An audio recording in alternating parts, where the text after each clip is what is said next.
News ప్రేక్షకులకు వినాయక చవితి శుభాకాంక్షలు.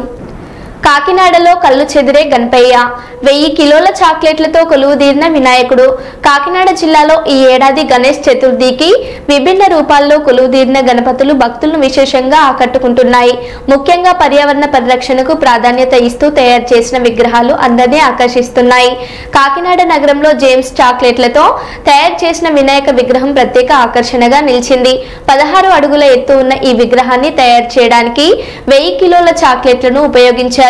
దీని తయారీకి దాదాపు 2 లక్షలు ఖర్చయినట్లు నిర్వాహకులు తెలిపారు. చీరల నుంచి వచ్చిన ప్రత్యేక కళాకారులు ఈ విగ్రహాన్ని రూపొందించారు. చాక్లెట్లు వినాయకుడిని చూసేందుకు చుట్టుపక్కల ప్రాంతాల నుంచి భారీ సంఖ్యలో భక్తులు తరలివస్తున్నారు.